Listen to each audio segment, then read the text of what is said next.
Achamos aí Filipenses 4:8, vamos ler o que a Bíblia diz. Finalmente, irmãos, tudo que é verdadeiro, tudo que é respeitável, tudo que é justo, tudo que é puro, tudo que é amável, tudo que é de boa fama, se alguma virtude há e se algum louvor existe, seja isso que ocupe o vosso pensamento. Qual o tema da mensagem? Reconstrua sua autoestima. Está lá no Data Show, parte 2. Semana passada eu comecei essa mensagem e hoje vou terminar essa mensagem sobre autoestima, sobre valor próprio. Vamos fazer uma recapitulação aí da semana passada. Nós falamos aí de um personagem bíblico chamado Mefibosete. Esse personagem está lá em 2 Samuel, capítulo 4, onde diz que esse menino era filho de Jonatas e neto de Saul. E quando ele tinha 5 anos, a sua ama o derrubou e ele teve uma grave deficiência. Ele era aleijado dos pés. Vimos também que Davi e Jonatas eram amigos. O pai de Mefibosete, Jonatas, rei Davi, eram amigos, e eles tinham feito uma promessa, que um ia cuidar da família do outro. Davi lembra dessa promessa, e Davi então vai atrás de alguém da família do Jonatas, que está vivo, e encontra então esse menino chamado Mefibosete. Mefibosete tinha uma grave deficiência. Você imagine hoje já é difícil para uma pessoa que tem uma deficiência como essa. E hoje nós estamos numa era já de que os banheiros já são adaptados, as ruas são adaptadas, o shopping. Imagina aquela época que nem cadeira de roda não tinha. Ele tinha uma vida difícil, porque além da sua deficiência, ele morava numa região pobre, chamada Lodebar, sem pastagem, diz em hebraico essa palavra, sem pastagem. Uma região pobre, abandonada. E um dia, tudo isso aqui nós falamos semana passada, e um dia ele vai encontrar com Davi, e é interessante o que ele fala para Davi nesse encontro. Ele fala assim para Davi: por que, Davi, que você se importa com um cão morto como eu? Interessante isso aqui. Ele se sentia como um cão morto, gente, nem como um cão morto. E assim nós começamos a falar dos primeiros capítulos do livro Reconstrua a Sua Vida. É um livro antigo, eu não sei nem se esse livro está ainda em edição. Eu achei esse livro num sebo, encontrei esse livro pela internet num sebo, não encontrei em livraria esse livro, nem pela internet. É um livro bem antigo, só que ele é muito precioso, esse livro. Livros, gente, olha, nós temos que ler. A leitura nos leva a caminhos muito especiais. Eu, quando li esse livro, achei tão gostosa a linguagem do livro, os assuntos que ele trata, e estou trazendo para a igreja esse livro. Uma pessoa essa semana já me mandou uma mensagem, disse: pastor, manda para mim o livro. Mandei no e-mail dela. Não que eu estou incentivando a pirataria, gente, eu estou incentivando o acesso à leitura. Se você quiser comprar aí, você compre. Esse livro é a história do pastor que escreveu, Dele Galloway, a história dele, de vida dele. Ele era pastor, ele é vivo ainda, ele tem outros títulos de livro. E um dia a mulher dele pede o divórcio. Não houve adultério, não houve traição, ela diz simplesmente: eu não aguento mais viver com você. Só que para um pastor, o divórcio é algo muito grave, porque a igreja nunca entende. A igreja vai achar: não, o pastor tratava mal a mulher, o pastor traiu, alguma coisa aconteceu. E esse pastor, então, Dele Galloway, foi desligado da igreja. Então ele perdeu a mulher, perdeu o ministério pastoral e perdeu os filhos, porque a mulher levou os filhos junto com ela. E ele escreve esse livro falando da sua própria vida, dizendo: reconstrua a sua vida. Você que perdeu alguma coisa, perdeu um ente querido, perdeu um casamento, perdeu um filho, tem uma doença, ele diz: reconstrua, comece de novo, não desista da vida. É um livro que ele derrama a sua alma no livro. E nós falamos na semana passada sobre os 4 primeiros capítulos. Falamos do aceite aquilo que você não pode mudar, Ou seja, o que ele diz nesse capítulo é o seguinte, que você não pode mudar, por exemplo, o clima, você não pode mudar o passado já passou, não tem como voltar atrás. Aquele pai, por exemplo, que estava um dia dirigindo um carro e de repente toca o celular, ele vai atender o celular, perde o controle, bate o carro, o filho no banco de trás se machuca, tem um problema, uma deficiência, aquele pai se culpa a vida inteira. Por que eu atendi o celular? Mas o certo é que o passado não volta. Então tem que aceitar e bola para frente. Você não pode mudar a decisão de outra pessoa. Se a pessoa disser, eu quero o divórcio, como foi no caso dele, não tem como mudar. Decisão da pessoa, decisão da pessoa. Você não pode mudar a morte de alguém. Fica a saudade, mas o tempo não volta mais. Tem pessoas que ela põe até hoje na mesa, ela perdeu um filho, e até hoje na mesa ela põe o prato do filho.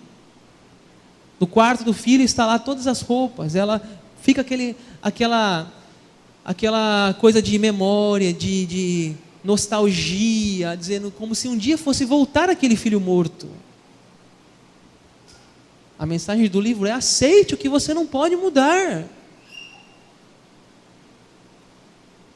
Segundo capítulo ele diz: pare de fazer o jogo da culpa. A criança tem 3 anos de idade, está na cadeira do jantar, de repente ele cai da cadeira, fazendo aquele balanço com a cadeira, ele cai da cadeira, ele levanta da cadeira, dá um chute na cadeira e fala: droga de cadeira, tudo sua culpa. A cadeira não tem nem vida, gente. A gente culpa. Quem é culpado? Quem que fez isso? Quem que foi o culpado? A gente quer achar um culpado. Foi o médico que não tratou direito? Foi a enfermeira? Foi você que não levou no hospital com urgência? Quem que foi o culpado? Foi Deus que deixou a pessoa morrer? Foi eu? Foi o outro? E fica culpando.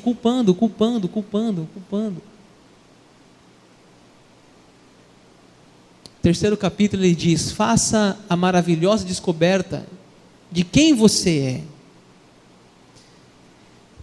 Tem uma frase que diz assim: você não é melhor do que ninguém e você não é pior do que ninguém. Se dê valor. Nada de super autoestima e nada de baixa autoestima. Você não é melhor.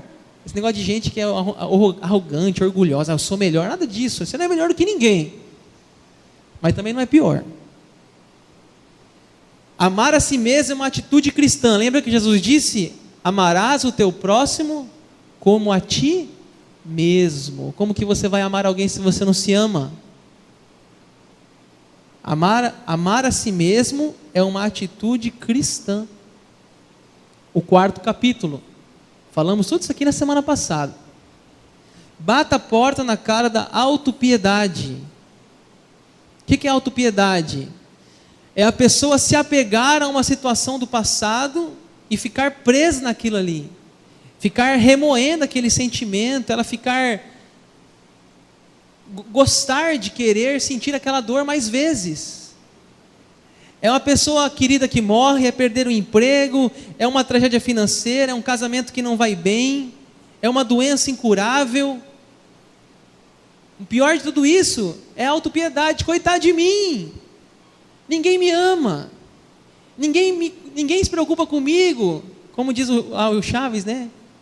Ninguém tem paciência comigo, né?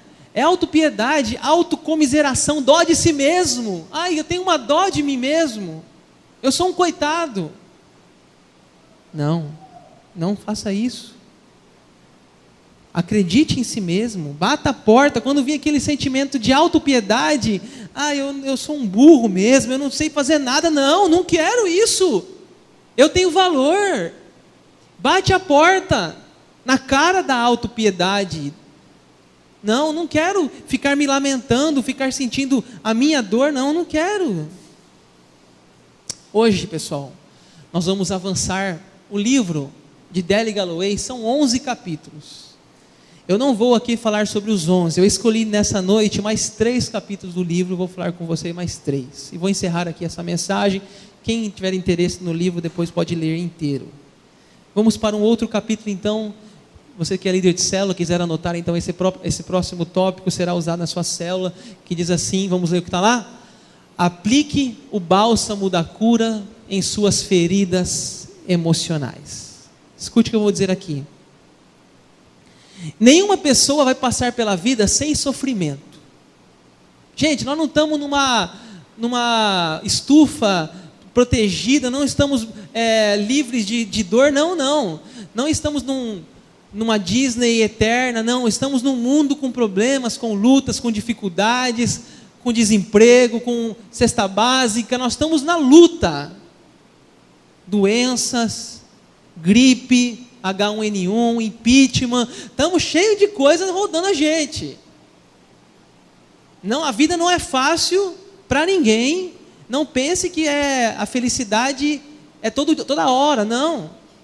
Jesus disse algo muito importante: no mundo tereis aflições. Só que ele diz a segunda parte: tem de bom ânimo. Tem de bom ânimo. Ele não prometeu uma vida fácil para ninguém. E gente, você quer falar de sofrimento? Vamos olhar para Jesus. Vamos falar de Jesus aqui. Jesus tinha tudo para ser uma pessoa triste, pessimista, amarga. Jesus tinha tudo para viver reclamando da vida. Olha, quando ele estava no ventre da sua mãe, ele foi perseguido por Herodes. Ele nasceu no meio das vacas, dos bois, numa estrebaria. Não tinha lugar para ele na hospedaria. Jesus morou numa cidade que era zombado, dizia, alguém pode vir alguma coisa de Nazaré? Viveu em Nazaré, nasceu em Belém, viveu em Nazaré, pode vir alguma coisa boa de Nazaré? Ele morou lá. Pode vir alguma coisa boa de Rondonópolis? Você vai dizer, onde você nasceu? Eu nasci em Rondonópolis. Onde fica isso, gente? Era filho de um casal pobre, não foi bem aceito pelos irmãos. Jesus não fez nenhuma faculdade, nem escola rabínica. O seu ministério era no deserto, junto com João Batista. Gente, ele disse, eu não tenho onde reclinar a cabeça. Agora eu pergunto para você vê Jesus reclamando? Leia a Bíblia. Você vê Jesus murmurando da vida que ele tinha?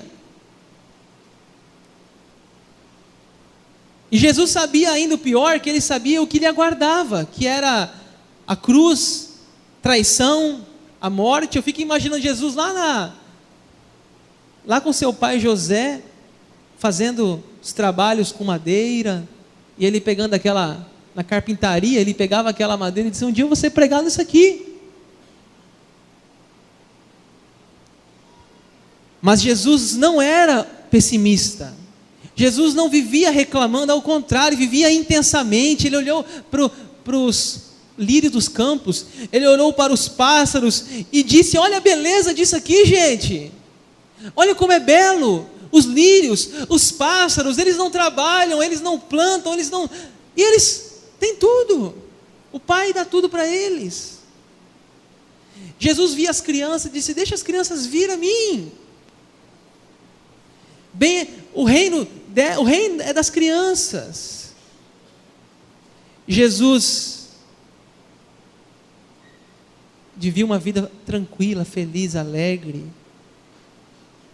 Olha, se você achar que a sua vida é mais difícil que a de Jesus, eu vou ficar assustado com sua autopiedade. Assim como Jesus, ele nos disse, vocês vão ter tribulação. Eu tive, mas vamos vencer, tenham bom ânimo, eu venci o mundo. O que você faz com o que a vida te dá? Você faz, alguém já disse, se alguém te dá um limão, o que você faz? Você pode fazer uma limonada, um suco. O limão é amargo, põe açúcar. Você é uma pessoa livre ou escravizada? Vitoriosa ou vítima? Você é como Cristo ou como o mundo? Você é como Cristo, que tem muitos problemas, mas consegue ver a mão do Pai o guiando, o direcionando, e é capaz de dizer: Pai, não seja feita a minha vontade, sim a tua.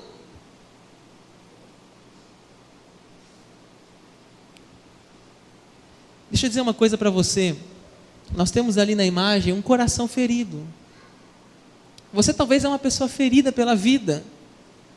Você talvez é uma pessoa que passou problemas graves, sofrimento. Agora deixa eu dizer uma coisa para você: não enterre seu sofrimento. O que é enterrar? Dizer: isso aqui nunca vai ser útil. Não vai ser sim. Tem uma frase que diz assim: a criança que nunca teve sofrimento, nunca teve dor, será sempre uma criança. É importante. O apóstolo Tiago fala isso. Eles vão ser de pacientes na tribulação. A Bíblia, o apóstolo Paulo também diz isso para nós.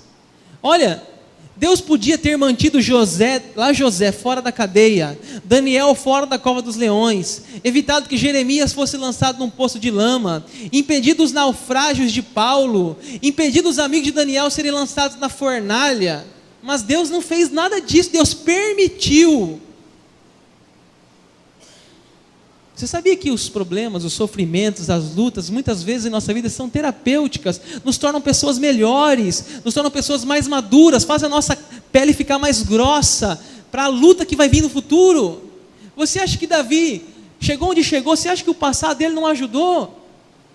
O que ele viveu, a vida de Davi, ele disse: olha, eu já matei um leão, eu já matei um urso, quem que é esse Golias? Rick Warren diz assim: você nunca saberá que Deus é tudo o que você precisa, até que Ele seja tudo o que você tiver. Você nunca saberá que Deus é tudo o que você precisa, até que Ele seja tudo o que você tiver. Gente, as nossas experiências mais desoladoras, mais difíceis que a gente passa, são experiências que a gente quer esconder, quer enterrar, mas são essas experiências, muitas vezes, que Deus quer usar para ajudar outros. Escute o que eu vou dizer aqui. Isso está na Bíblia também. Isso está na Bíblia quando diz assim, em 2 Coríntios: consolai-vos com as mesmas consolações que foram consolados. Você não deve enterrar a sua dor. Você deve consolar outros. Imagine eu na sala pastoral, chega alguma pessoa e fala assim: pastor, eu estou passando por isso. Eu digo: já passei por isso. Eu sei o que você está sentindo. Eu já vivi isso na minha pele. É muito mais fácil ajudar alguém com coisas que a gente já passou. Talvez o nosso maior ministério surja na nossa maior dor. Quem poderia ministrar melhor aos pais de uma criança com síndrome de Down do que um casal que tem um filho com síndrome de Down? Não esconda, não enterre o seu sofrimento. Quando a gente tiver coragem de falar aquilo que a gente passou, dar um testemunho, colocar para fora a nossa maior dor, nossos olhos estão sangrando naquela célula, e a gente fala: eu passei por isso, por aquilo, tem um coração ali naquela célula que está sendo tocado, dizendo: puxa, ele passou por tudo isso. As nossas feridas podem curar outros. Não é contar no sentido de: coitado de mim, não, é contar dizendo assim: eu passei por isso, e Deus me sustentou.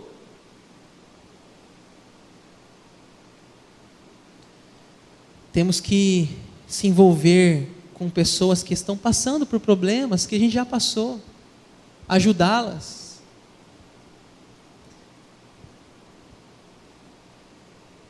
Não deixe de fazer algo bom porque você foi ferido. Nunca diga: nunca mais confiarei em ninguém, eu fui ferido, me machucaram, nunca tentarei de novo, nunca vou acreditar em Deus novamente, nunca amarei novamente. Não faça isso. Aplique o bálsamo da cura em suas feridas.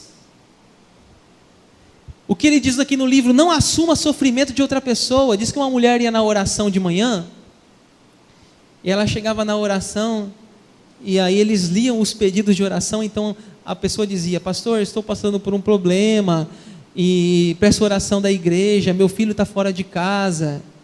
E a mulher ia lendo essas orações e ia ficando mal.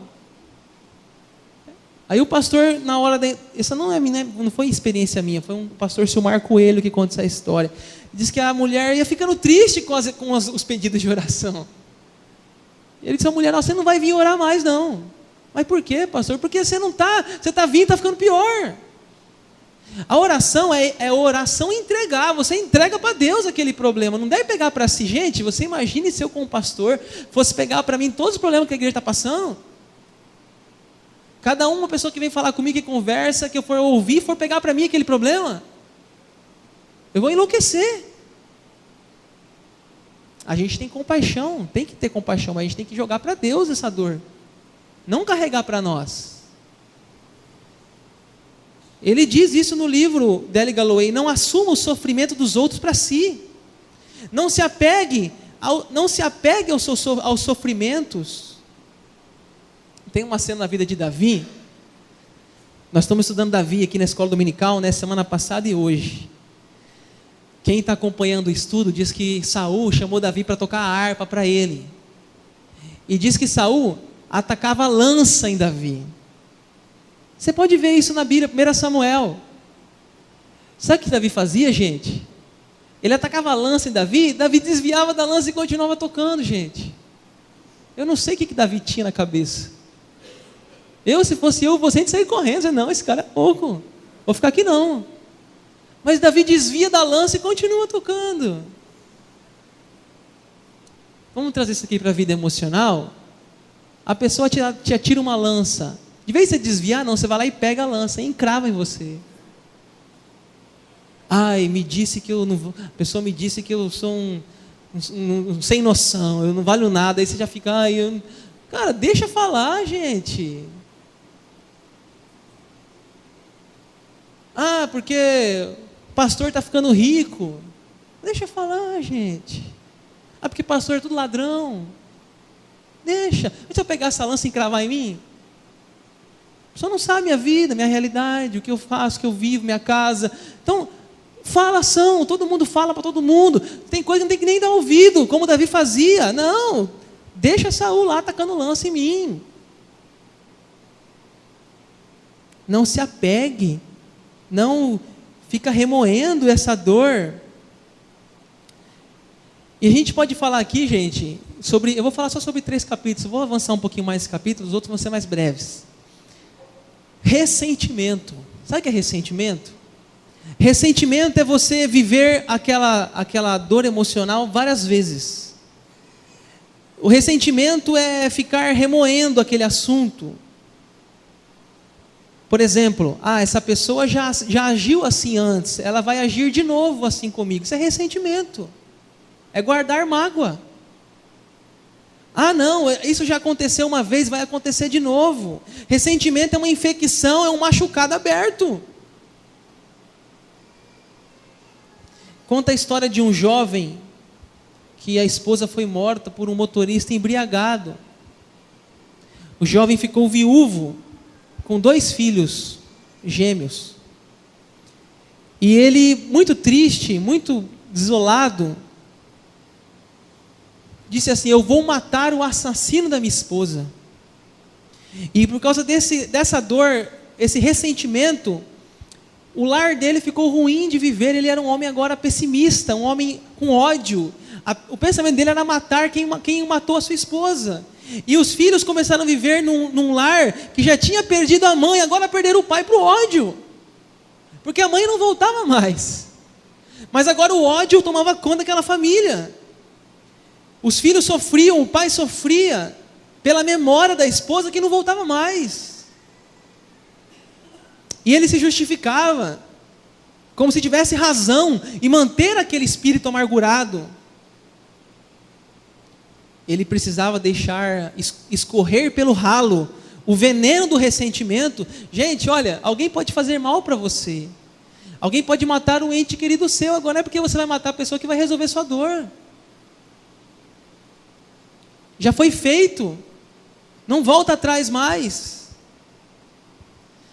Ódio no coração, raiva, ressentimento. Vamos falar coisas simples aqui na igreja, no seu trabalho, na sua família. Ah, aquela pessoa fez mal para mim. E você carrega aquela pessoa com você, ódio, ressentimento, raiva, amargura. Você vai dormir, você leva ela no seu pensamento. Você vai para o trabalho, ela vai com você. Você vai almoçar, ela está na sua mesa. Você está obsessivamente pensando naquela pessoa. Pratique o perdão. Aplique o bálsamo da cura. Pratique o perdão, não é fácil, mas é necessário. Jesus na cruz, gente, olha, Jesus na cruz fez uma oração dizendo assim: Pai, perdoa-lhe os seus pecados, eles não sabem o que fazem. Perguntaram para Jesus assim: Jesus, tem que perdoar quantas vezes? 7 vezes? Jesus falou assim: 70 vezes 7. A gente não perdoa porque é bonzinho, gente. A gente perdoa porque a gente é inteligente. Quem não perdoa sofre mais. Quem tem ressentimento no coração sofre dobrado.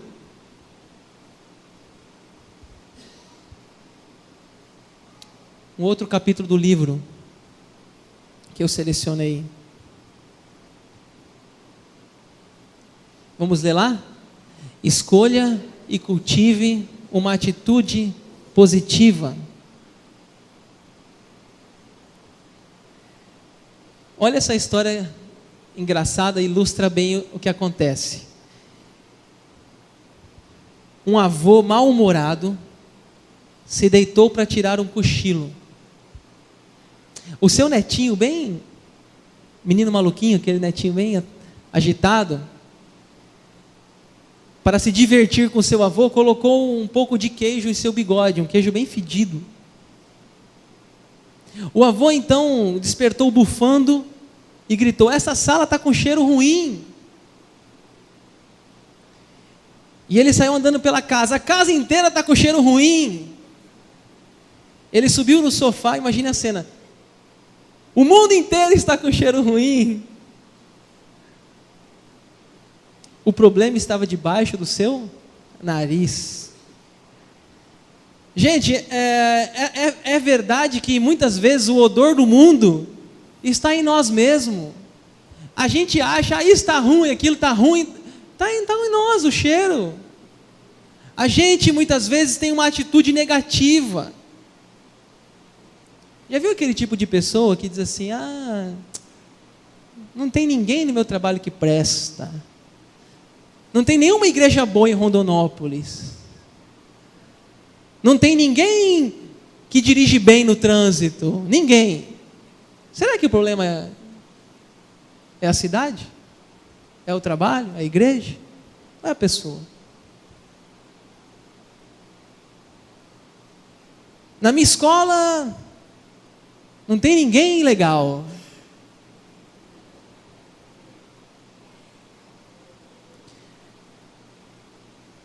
Talvez o problema é você.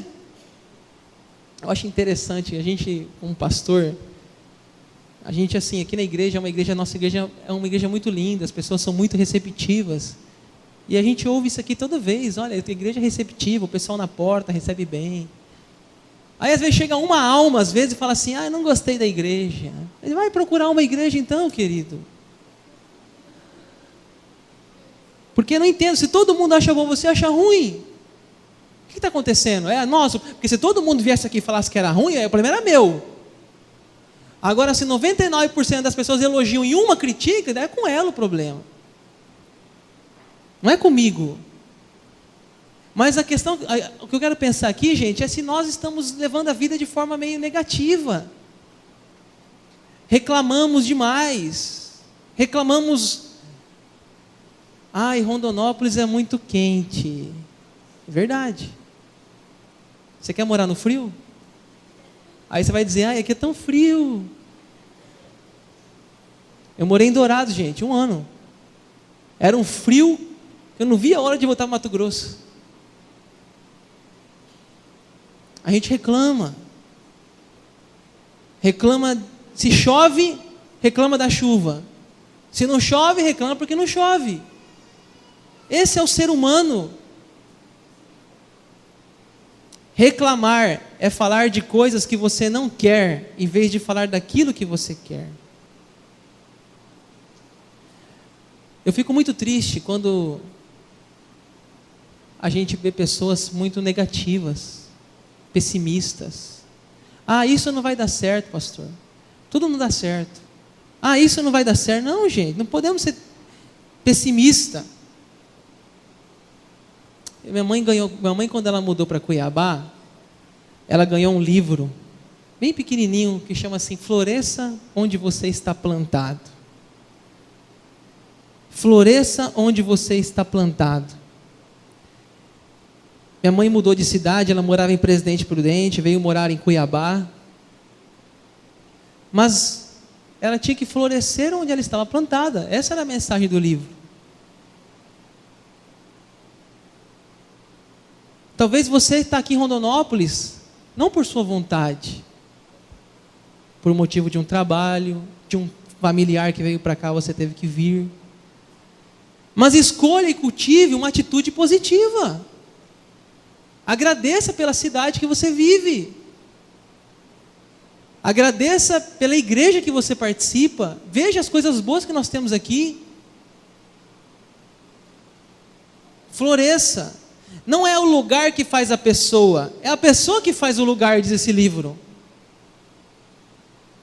Não importa onde você está, ou sim o que você é. Deixa eu contar uma história para vocês aqui que ajuda a gente a entender isso aqui. Existia uma casa chamada Casa dos Espelhos. Um pequeno e alegre cãozinho ouviu falar desse lugar e foi visitar. Ele foi saltitando todo feliz, balançando o seu rabinho. Ele olhou com curiosidade aquela casa, levantou as orelhas, e pela sua grande surpresa, ele olhou aquela casa dos espelhos, e ele viu muitos cãozinhos, 1000 cãozinhos alegres, felizes, sorrindo, balançando a caudinha, e ele disse: nossa, que lugar maravilhoso isso aqui, vou voltar aqui sempre. Só que havia um outro cãozinho, rabugento, chato, não alegre, não tão alegre quanto o outro. E ele foi àquela casa, e ele chegou naquela casa, ele ficou horrorizado, porque ele viu 1000 cãozinhos olhando para ele de modo hostil. Ele rosnou, ele mostrou os dentes, e para o seu espanto, 1000 cãozinhos rosnaram e mostraram os dentes para ele. E ele disse: nunca mais voltarei aqui, esse lugar é horrível. Gente, quem planta sorriso, colhe sorriso.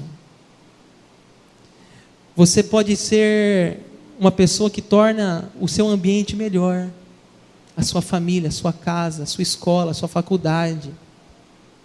Você pode ser uma pessoa que distribui sorrisos, que melhora.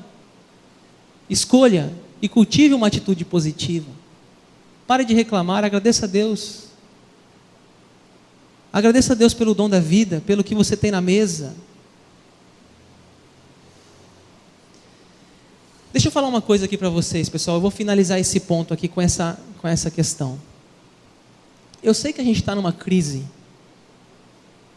Eu sei que a gente está vendo dias difíceis. Mas uma coisa é certa: o nosso pessimismo não vai contribuir com nada. Diz a história de um homem que vivia à beira da estrada e vendia cachorro-quente. Não tinha rádio, não tinha jornais, e vendia cachorro-quente, vendia bem. Ele divulgava seu produto à beira da estrada. Alguém que passava, ele dizia: olha o cachorro-quente. Pessoas compravam. As vendas foram crescendo, pedidos de pão aumentando, de salsicha. Ele ligou para o seu filho e falou: filho, como você está, filho? Pai, as notícias não são boas, pai. Você não tem televisão aí não, pai? Não, não tenho, filho. Você não tem rádio, não tem internet, não tem nada aí? Não, não tenho. Meu filho, a crise está séria. É internacional. É mundial. Meu pai, a situação é complicadíssima. O pai falou, bom, meu filho faz faculdade, meu filho estuda, lê jornal, tem internet, tem rádio, então eu vou parar de comprar tanto pão, parar de comprar tanta salsicha, eu vou vender menos, vai que essa crise chega aqui. E o pai fez isso, as vendas caíram, comprou menos pão, menos salsicha, ele ligou o filho e falou, você tinha razão, filho, a crise é muito séria. Gente, eu não estou aqui dizendo que a crise não exista. Existe, nós estamos hoje num dia muito sério no Brasil hoje. O que eu quero dizer para você nessa noite é que você precisa cultivar e escolher uma atitude positiva. Acredite em Deus. Acredite que dias melhores virão. Deus é soberano, Ele governa a nossa vida. Acabamos de cantar, quando você cantar uma música e sair fora reclamando? O que a música dizia? Eu nunca vi um justo mendigar o pão. Deus sempre tem a resposta em suas mãos. A gente mente muito quando canta. A gente canta aqui, sai de lá para fora e começa a falar, não vai dar, meu Deus do céu, vai acabar o mundo, vai morrer, eu vou perder o emprego. Gente, vamos ter uma atitude positiva. Vamos acreditar em Deus. O que foi o texto que eu li hoje com vocês? Filipenses 4:8. Irmãos, o que é verdadeiro, o que é respeitável, o que é justo, o que é puro, o que é amável, o que tem boa fama, se existe louvor, isso ocupe o vosso pensamento. Não vai adiantar, gente, a gente ficar falando, esse ano não vai chover, esse ano vai ter colheita, esse ano vai morrer de fome. Não adianta, gente. Vamos colocar o joelho no chão e orar e dizer, Deus, está nas tuas mãos.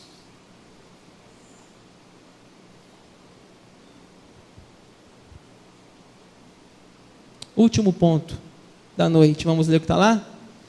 Deixe as falhas para trás e siga adiante.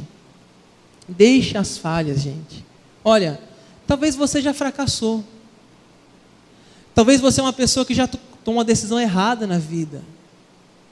Talvez você se arrepende de muitas coisas que você fez. Quero dizer para você o seguinte, não deixe que o seu passado impeça de você tomar novas decisões certas. Olha essa história aqui, um jovem caminhando pela calçada, apressado, tentando ser pontual no seu primeiro dia de trabalho. Estava passando de frente a uma praça, ele tropeça, um bando desocupado na praça começa a rir dele. Caiu. Ele levanta e fala assim, podem rir, vão em frente, vocês nunca caíram? Mas também vocês aí sentados não estão indo para nenhum lugar. Eu estou indo trabalhar. Ou seja, você já caiu? Né? Essa música, tem uma música que diz isso, né? Nós vamos cantar hoje, né? Não importa se você caiu, o que você fez, importa que Deus quer realizar novas coisas na sua vida. O fracasso não precisa ser o ponto final da sua vida. Não é porque você teve um relacionamento ou tem um relacionamento ruim no casamento, é que vai ser isso para sempre. Não é porque a sua empresa está passando um momento difícil que vai ser assim para sempre. Deus pode fazer coisas lindas, maravilhosas na sua vida, no seu casamento, na sua família. Não é porque você reprovou num teste de motorista que você nunca mais vai tentar. Não é porque você perdeu o emprego que você nunca pode ser um novo emprego e melhor. Não.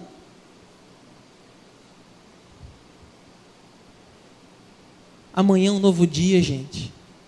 É uma nova semana. Sabe o que é interessante? Quando a gente dorme, a Bel está me falando sobre isso, quando a gente dorme, a nossa mente ela vai se reorganizando de novo. Tem dia que a gente está tão desanimado assim que a gente tem que dormir mesmo. Para ver se a gente acorda no outro dia, as coisas estão reorganizadas na nossa mente. Eu vou dormir mais cedo hoje. Vai. Amanhã é um novo dia. Deus tem coisas novas para nós. Quero encerrar dizendo aqui uma poesia. A estrada para o céu não é reta. Há uma curva chamada aflição. Há um quebra-mola chamado tribulação. Há faróis de advertência chamado prova, e pneus furados chamado desânimo. Mas se você tiver um step chamado Jesus, chamado fé, um motor chamado esperança e um seguro motorista chamado Jesus, você vai chegar num lugar seguro.